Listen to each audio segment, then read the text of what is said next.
The crystal chandeliers of the Grand Azure Hotel cast prismatic light across white tablecloths as I took my seat at table 17. Not the family table. Not even close to it. I was positioned near the kitchen doors, where the constant swing of servers created a draft that made the candles flicker. "Claire, you actually came," my sister Amanda said, pausing at my table with her new husband Marcus. Her white gown probably cost more than most people's cars. "I'm surprised you could afford the gas money to get here." I set down my water glass carefully. "Congratulations on your wedding, Amanda. Everything looks beautiful." "It should," Marcus interjected, adjusting his designer cufflinks. "This venue charges $30,000 just for the reception space. Not including food, obviously." "Obviously," I said softly. Amanda leaned closer and I caught the scent of her expensive perfume. "Honestly, Claire, I almost didn't send you an invitation. Mom said it would be embarrassing having you here in your... What are you wearing?" "Something from a discount store." I glanced down at my simple navy dress. It was nice, professional, purchased from a regular department store. "It's comfortable." "Comfortable," Amanda repeated, laughing. "Did you hear that, Marcus? Comfortable. Claire, this is a luxury event. People should look sophisticated. Not like they're going to a job interview at a call center." "I think I look fine," I said evenly. Marcus snorted. "Sure. Fine for a Tuesday morning meeting. Not fine for the Grand Azure Hotel. Do you have any idea what the average net worth is in this room?" "I couldn't guess," I replied. "Let's just say you're bringing down the average considerably," Amanda said, then swept away toward the family table where my parents sat with her in-laws. The first course arrived. A delicate arrangement of seared scallops with microgreens and some kind of foam I couldn't identify. It was beautifully plated. I ate slowly, watching the servers move with practiced precision through the room. "Claire." My mother's voice carried across 3 tables.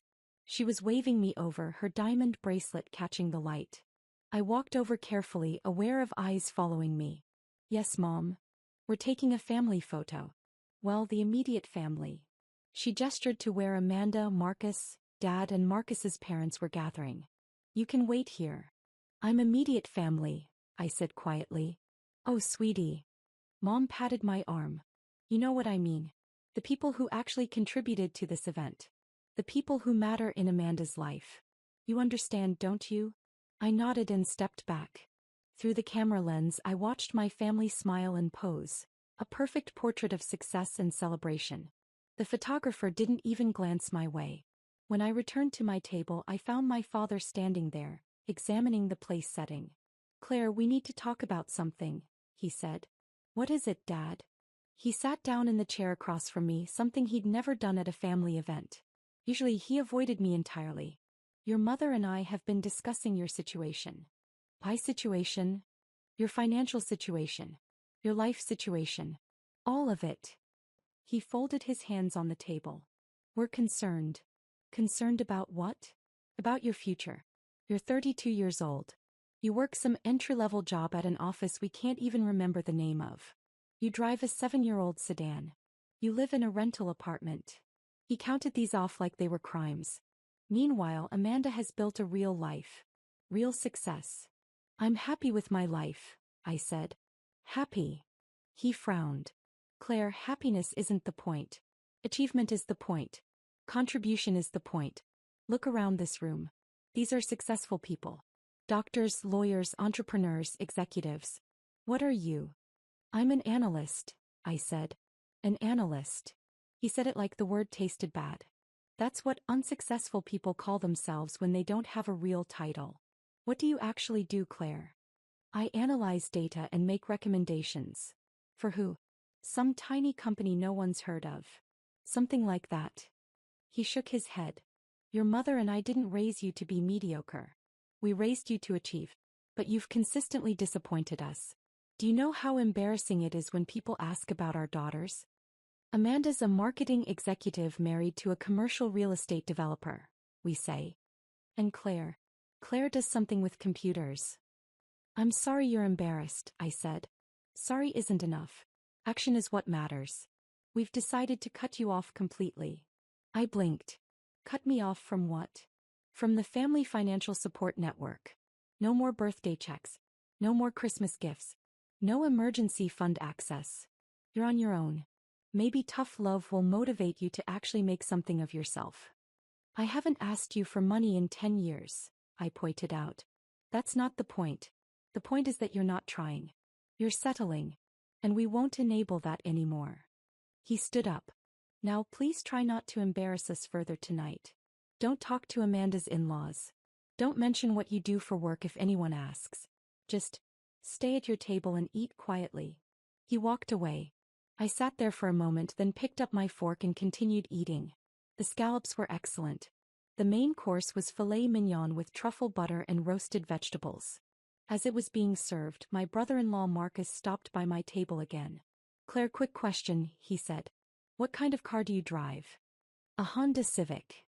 He laughed. A Civic. That's perfect. That's exactly what I would have guessed.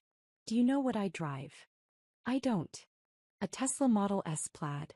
Top of the line. 0 to 60 in under 2 seconds.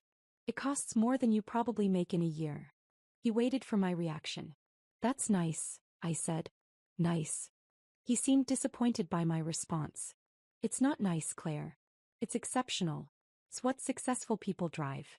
But I guess you wouldn't understand that. You're probably thinking a Civic is perfectly adequate. It gets me where I need to go. See, that's your problem right there. That mindset. Adequate. Gets me where I need to go.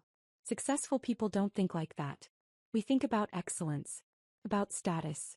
About making statements. I prefer to be practical, I said. Marcus leaned against the back of an empty chair. Let me tell you something, Claire. Amanda almost didn't invite you tonight. Did you know that? She mentioned something about it. She was worried you'd make her look bad. Having a sister who's basically, well, let's be honest, who's basically poor. It reflects on her, you know? People judge you by your family. I'm not poor, I said evenly. Oh, come on. You're eating at table 17. Do you know where that is in the hierarchy? That's the we had to invite them but don't want them too close table. That's the pity table. I see. And let me give you some advice from someone who's actually made it in the world. If you want people to respect you, you need to show success. Dress better. Get a better car. Move to a better neighborhood. Fake it till you make it, you know? I'll keep that in mind, I said. He patted the table. Good talk. Oh, and maybe don't order dessert. I saw it on the menu. It's a $40 chocolate souffle. Probably more than you'd want to spend on a single course. I watched him walk away, then took another bite of my steak. It was cooked perfectly, medium rare with a pink center. Amanda appeared as dessert was being served. Claire, we're going to do the cake cutting soon. Please don't get in any of the photos. I've instructed the photographer to focus on people who actually look like they belong here. Understood, I said.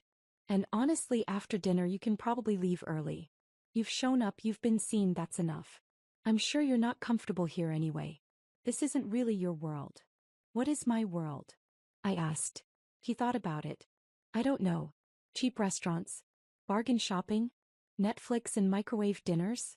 Whatever it is, it's definitely not 5-star hotels and luxury weddings.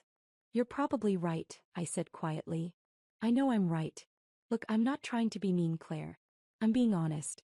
You and I are just different. I'm ambitious. I want the best. You're content with less. That's fine for you, but it means we don't really have much in common anymore. She started to walk away, then turned back. Oh, one more thing. Don't try to take any leftover food home. The hotel staff has been instructed about portion control and waste management. Besides, it would look really tacky. I nodded and she left. The cake cutting happened without me. The bouquet toss happened without me. The first dance, the toasts, the special moments. I watched them all from table 17 near the kitchen doors, eating my $40 chocolate souffle slowly. It was around 9:30 when my mother came over with my Aunt Susan and Uncle Richard. Claire, your aunt and uncle were just asking about you, Mom said in that tone that meant she was annoyed she had to acknowledge my existence. Hi Aunt Susan, Uncle Richard, I said. Claire, we haven't seen you in ages. Aunt Susan hugged me. How are you doing? I'm well, thank you. We were just asking your mother about your life. She said you work in an office. That's right. Doing what exactly? Uncle Richard asked. My mother interrupted. Something with data entry, I think. Nothing too exciting. Susan, Richard, you should try the champagne. It's from France. $25 a glass. Data analysis, actually, I corrected gently. Right, Mom said dismissively. Anyway, Claire has a nice little life.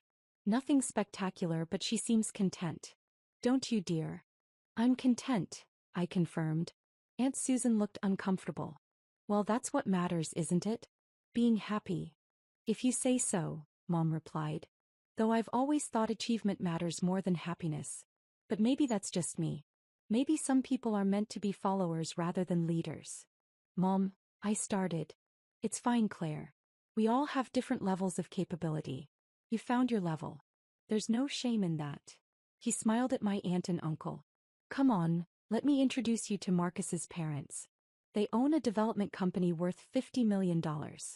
They walked away. I finished my soufflé. Around 10 o'clock, as the dancing was in full swing, my father approached with my sister's father-in-law, Mr. Thompson. Claire, this is Robert Thompson, Marcus's father, Dad said.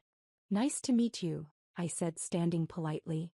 Mr. Thompson shook my hand with a grip that seemed designed to demonstrate dominance. Your father tells me you work in data analysis. That's correct. Which company? I hesitated. It's a small firm. You probably haven't heard of it. Try me. I know most of the business landscape in this city.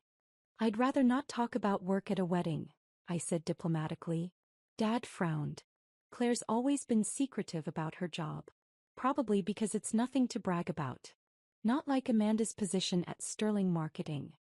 Marketing is a good field, Mr. Thompson agreed. Real influence, real impact.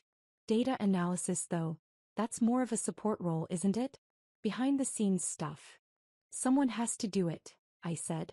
True. The world needs worker bees, not just queens. He chuckled at his own joke. But tell me, Claire, what are your career goals? Where do you see yourself in 5 years? I'm happy where I am. Happy where you are. He exchanged a look with my father. That's the problem with your generation. No ambition. In my day we were always pushing forward, climbing higher. Now everyone just wants to be happy at their mediocre jobs. Maybe happiness is a worthy goal, I suggested. Happiness is what happens when you achieve something meaningful, Mr. Thompson said. Not what you settle for when you can't achieve anything at all. Dad nodded along enthusiastically. Exactly what I've been trying to tell her for years. But Claire has always been the stubborn one. Never listened to advice. That's a shame, Mr. Thompson said. With the right mentorship, even someone at her level could probably improve their situation. Though I suppose some people lack the fundamental drive required for real success. They walked away together, laughing about something. I sat back down. The evening wore on. More relatives stopped by to ask what I did for work, where I lived, what my plans were. Each conversation felt like an assessment I was failing. My cousin Jennifer asked if I was still renting that tiny apartment. My uncle Paul asked if I'd ever consider going back to school, to actually make something of yourself. My grandmother asked if I had any prospects at all, dear, because you're not getting any younger. I answered each question calmly, deflecting when I could, admitting the truth when I couldn't. At 11 o'clock, as I was considering leaving, Amanda found me again. Claire, I need to talk to you about something, she said, sitting down at my table uninvited. What is it? This is awkward, but the hotel just sent me the final invoice. There's a charge on here that doesn't make sense. What kind of charge? It says there's a room reserved under your name. Room 2847. Did you book a room here?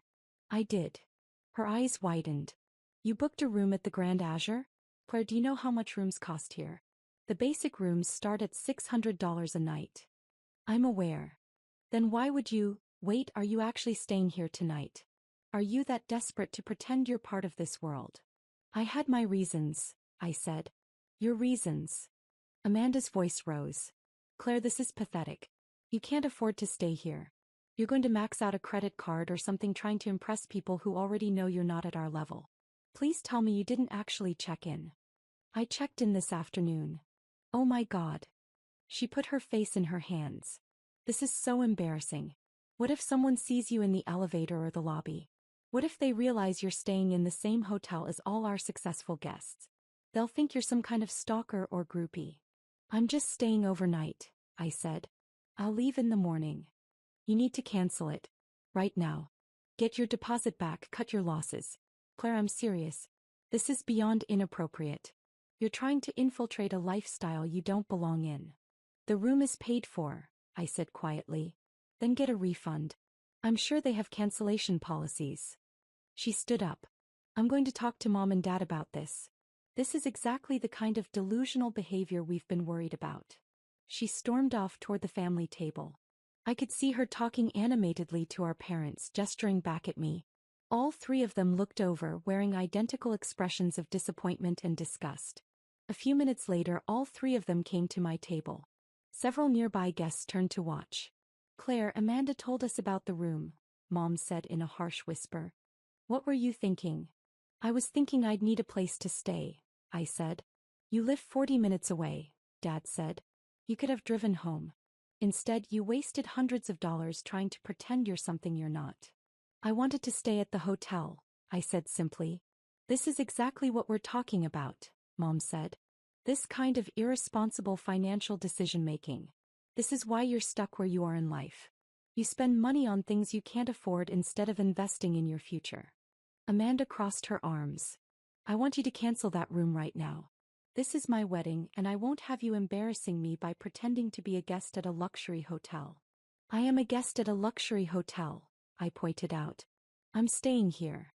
You're crashing here, Amanda corrected. There's a difference. Real guests belong here. You're just playing dress up. I think I'll keep my room, I said. Dad's face reddened.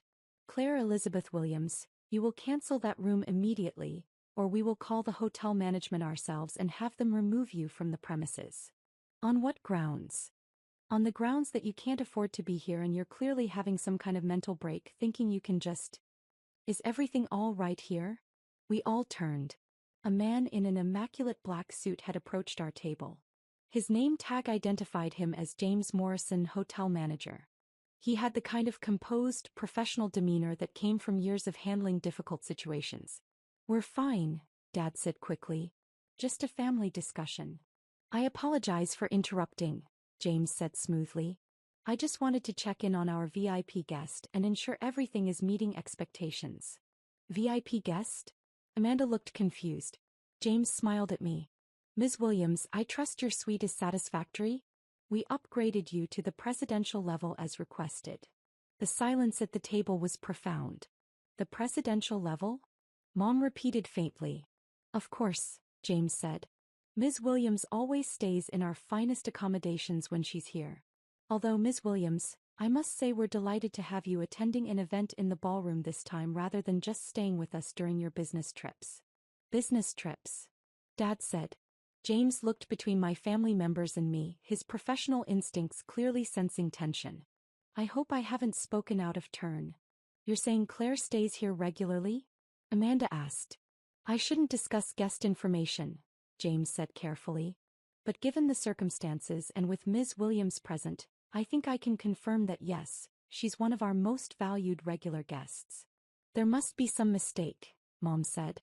Our daughter can't afford. Mom, I said quietly. Please. No, Claire, this is absurd. This man clearly has you confused with someone else. Tell him. Tell him there's been a mix-up. James pulled out his phone, tapped the screen a few times and showed it to my mother. This is Ms. Williams's profile in our guest management system. Is this not her? Mom stared at the screen, then at me. I don't understand. Perhaps we should discuss this elsewhere, I suggested. No, Amanda said sharply. We're discussing this right here. Mr. Morrison, how many times has my sister stayed at this hotel? James looked uncomfortable. I really shouldn't. How many times? He glanced at me. I gave a small nod. According to our records, Ms. Williams has stayed with us 73 times over the past 4 years. She maintains an annual membership in our Diamond Elite program, which requires a minimum spend of $200,000 per year in room rates alone. Amanda actually stumbled backward. $200,000? That doesn't include dining, spa services, or event space rentals, James added. Ms. Williams, your family seems surprised by this information. I apologize if I've created any awkwardness. It's fine, James, I said. Wait, Dad said, his voice strange. Event space rentals? We really should discuss this in private, I said, standing up. The Grand Azure has been honored to host several of Ms. Williams's corporate events, James said, including an annual conference that brings in approximately 3,000 attendees each year. We're already looking forward to next year's booking. Marcus appeared, drawn by the commotion. What's going on? Apparently Claire is some kind of secret millionaire who stays at luxury hotels all the time, Amanda said, her voice dripping with sarcasm. Which is obviously ridiculous. Mr. Morrison clearly has her confused with someone else. James's expression shifted slightly from apologetic to something more professional. I assure you there is no confusion. Ms. Williams is not only a valued guest but... He paused. But what? Dad demanded. I should really let Ms. Williams explain, James said. All eyes turned to me. The nearby tables had gone quiet, guests openly listening now. Claire, Mom said slowly. What is he talking about? Before I could answer, a woman in a sharp business suit approached. Her badge identified her as Patricia Chin, Director of Operations. James, I need to speak with you about... Oh. He stopped, seeing our group. Ms. Williams. I didn't realize you were here for a personal event. I hope everything has been perfect. Everything's been lovely, Patricia. Thank you. Patricia looked at my family. These must be your relatives. How wonderful that the event is being held here. Ms. Williams, if you need anything at all tonight, please don't hesitate to call me directly. Ms. Williams doesn't need to call anyone, Amanda said coldly. This is my wedding and I'm the one who booked this venue. Patricia's smile remained but her eyes cooled. Of course. Though technically the booking was made through Sterling Events, which is one of our corporate partners. The actual contract is with the property ownership group. So, Amanda said. So the ownership group has final approval on all events, Patricia explained. We're very pleased they approved your wedding, Mrs. Thompson. They. Dad said. Who are they? Patricia looked at James. James looked at me. I could see both of them calculating what they should say. Perhaps it's time, I said quietly. Time for what? Mom demanded. A third person approached our table. An older gentleman in an expensive suit, walking with the confidence of someone who owned everything around him. His name tag read. Michael Reynolds, Regional Vice President, Azure Luxury Hotels. Excuse me, he said pleasantly.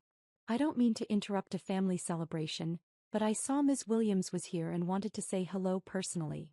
He shook my hand warmly. Claire, wonderful to see you. I trust James and Patricia have been taking excellent care of you. As always, Michael, I said. Outstanding. And I wanted to let you know that the quarterly reports are ready for your review. I'll have them sent to your office on Monday as usual. The color drained from my father's face. Her office. Michael smiled at my father. You must be very proud of your daughter, Mr. Williams. Not many people accomplish what she has by age 32. I don't. I'm not. Dad couldn't form a complete sentence. I'm sorry, Amanda interrupted, her voice shaking. Who exactly are you? Michael Reynolds. I oversee the Azure Luxury Hotels East Coast operations, which means I report directly to the ownership board. He paused. Which includes Ms. Williams as the majority shareholder. The world seemed to stop spinning. Majority shareholder, Mom repeated numbly. That's correct. Ms. Williams owns 51% of Azure Luxury Hotels International, which includes this property and 47 others across 12 countries. Marcus laughed. Sounded slightly hysterical. That's impossible. Claire drives a Honda Civic. I like my Civic, I said softly. Claire, Dad said slowly. Is this true? I looked at my family. My sister in her expensive wedding gown. My brother-in-law with his designer suit and Tesla. My parents with their diamond jewelry and superior attitudes. All of them staring at me like I'd suddenly grown a second head. Yes, I said simply. It's true. But how? Amanda whispered. I started a data analysis company in my 20s. We developed predictive algorithms for hospitality markets. Azure Hotels bought my company 4 years ago for their algorithm, But part of the deal was that I retained majority ownership in the parent company. I also sit on the board and oversee certain strategic initiatives. You're a data analyst, Dad said weakly. I am. I analyze market data, revenue projections, customer behavior patterns, expansion opportunities, and dozens of other factors. I just do it for a company worth approximately $8 billion. Mom sat down heavily in an empty chair. $8 billion. That's the current valuation, yes. Amanda's voice rose. Then why do you dress like that? Why do you drive that car? Why do you live in a rental apartment? Because I like my clothes. I like my car. And I like my apartment. I don't need to prove anything to anyone. You let us think you were poor. Mom said accusingly. You assumed I was poor. I never said I was. You never corrected us. You never asked. You just decided. All of you. I looked at each of them in turn. You decided I was a failure because I didn't perform success the way you wanted me to. I was content with that. I didn't need your approval. But you embarrassed us. Dad said. I embarrassed you by not living up to your arbitrary standards. That's different. James cleared his throat. Ms. Williams, about the wedding event tonight. Given the circumstances, should we proceed with the standard post-event protocols? What protocols? Amanda asked nervously. The event was booked at our standard rate, Patricia explained. 15% discount through Sterling Events. However, when a majority shareholder's family member is involved, we typically apply a family courtesy adjustment. A courtesy adjustment? Marcus said hopefully. Yes. We charge full rate. No discounts. No deferrals. Full payment due within 30 days instead of our usual 60-day payment plan option. Amanda's face went pale. But the invoice you sent earlier was the discounted amount. $30,000 for the space, plus catering plus service fees. With the family courtesy adjustment, the total comes to $42,000. Due in full by December 1st. That's in 30 days. Marcus said. Yes, sir. We can't pay that much in 30 days. We were counting on the payment plan. Patricia's smile remained perfect. I understand. Unfortunately, the policy is quite clear when family members of the ownership board are involved. We maintain strict standards to avoid any appearance of preferential treatment. Dad stood up. Now wait just a minute. Claire, you can't let them do this. You're on the board. You can override this policy. I could, I agreed. But why would I? Because we're your family. My family. The family that put me at table 17. The family that told me I was an embarrassment. The family that said I couldn't afford the dessert. The family that was ashamed to have me in their photographs. My voice remained calm. That family. Claire, please, Mom said. We didn't mean. You meant every word. You always have. For years you've treated me like I was less than. Like I was a disappointment. Like I was something to be hidden away and ignored. We just wanted you to succeed. Dad protested. I did succeed. You just never bothered to notice because my success didn't look like what you expected. Amanda stepped forward. Claire, I'm sorry. I'm so sorry. I didn't know. You didn't know because you didn't care to know. You made assumptions and never questioned them. But we're family, Mom said desperately. Are we? Because family usually doesn't treat each other the way you've treated me. Michael cleared his throat. Ms. Williams, I hate to interrupt, but there's another matter. The annual board meeting is next week and we need to finalize the venue. You mentioned possibly hosting it here. I did. But given tonight's experience, I'm thinking we might choose a different property. Perhaps the Azure Monte Carlo. Excellent choice. That would mean approximately 800 guests, correct? Board members, executives, and their families. That's right. We'll make arrangements immediately. The Monte Carlo booking would generate approximately $2 million in revenue for that property. Dad's face went even paler. $2 million? Claire, you can't take that away from this hotel. Think of the local economy. The jobs. I am thinking of them. I'm thinking they deserve a hotel owner who isn't being actively insulted by her own family in the ballroom. James's phone buzzed. He glanced at it. Ms. Williams, I'm being informed that several guests are asking about room bookings for future events. Apparently word has spread about who you are. Should I process these at standard rates or? Standard rates for everyone except immediate family. For them, use the no discount family courtesy rate. Understood. Uncle Richard approached hesitantly. Claire, sweetheart, I'm sure we all said some things tonight that came out wrong. They came out exactly how you meant them, Uncle Richard. You asked if I had any prospects. You suggested I was running out of time. You implied I was a failure. I smiled sadly. The funny thing is, I never needed your validation. I was fine being underestimated. It made my life simpler. Aunt Susan was crying. We didn't understand. You didn't try to understand. There's a difference. Patricia's phone rang. She answered, listened, and then looked at me. Ms. Williams, the hotel concierge, is asking about the 3 vehicles that were parked in the VIP section. Apparently, security is questioning their authorization. 2 Teslas and a Mercedes. Are those your family's vehicles? Marcus nodded. That's mine and Amanda's parents' cars. And the Mercedes is ours, Dad said. I see. Well, the VIP section is reserved for ownership, executive staff, and their approved guests.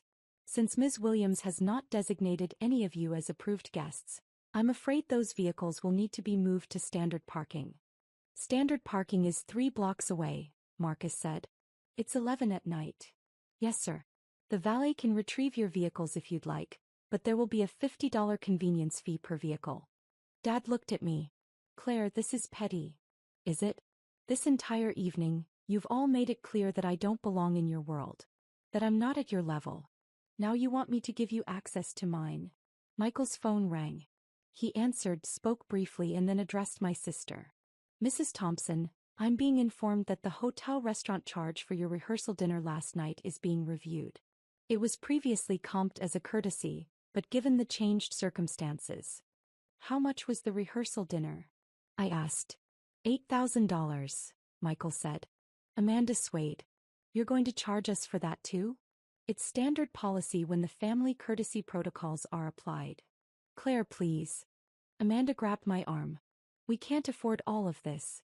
The wedding already cost us everything we had saved. If you make us pay full price for everything, we'll be in debt for years. I looked at her hand on my arm, then at her face. Tears were streaming down her cheeks, ruining her perfect makeup. You should have thought of that before you told me to stick to fast food, I said quietly. I pulled my arm away and turned to James. Please prepare the updated invoice for the Thompson family. Full amounts, 30-day payment terms, no exceptions. Yes, Ms. Williams. Claire, you can't do this. Marcus said. This is vindictive. This is cruel. Is it? Or is it just the natural consequence of your own behavior? I picked up my small purse from the table. You all spent the evening making it very clear that money determines worth. That success is measured in dollars and status symbols. So here's your lesson. I have more money than all of you combined. I have more success than you ever imagined. And I still don't think you're worth very much. Claire Elizabeth Williams. Dad's voice was sharp with authority. Or it tried to be. That tone doesn't work anymore, Dad. You have no authority over me. You never really did, but now you definitely don't. Mom stood up. If you do this, if you charge us these fees and take away the discounts, we'll never forgive you. Good, I said simply. Then we'll be even. I started walking toward the exit. Behind me, I could hear my family starting to argue with James and Patricia, their voices rising in panic and desperation. Other guests were pulling out their phones, probably already texting about the drama unfolding at table 17. As I reached the ballroom doors, Michael caught up with me. Ms. Williams, I apologize if our staff revealed more than we should have tonight. It's fine, Michael. It was time. The board meeting in Monte Carlo, you're serious about that? Completely serious. Michael, I want you to make a note in our booking system. The Williams family is no longer eligible for any corporate discounts, partnership rates, or courtesy adjustments at any Azure property worldwide. Understood. I'll make sure that's implemented immediately. Thank you. I took the elevator to my suite on the presidential level. The doors closed, finally muffling the sounds of my sister's wedding disaster. As the elevator rose, I caught sight of my reflection in the mirrored walls. I was still wearing my simple navy dress from a regular department store. I was still the same person I'd been when I arrived. The only difference was that now my family knew the truth. And I was absolutely fine with that. The elevator chimed softly as it reached my floor, and the doors slid open to reveal the quiet, elegant hallway of the presidential level. Behind me, somewhere far below, my family was learning that sometimes the person you underestimate is the one who holds all the power. I smiled and walked toward my suite, already planning which Azure property I'd visit next month. After all, I owned 47 others to choose from.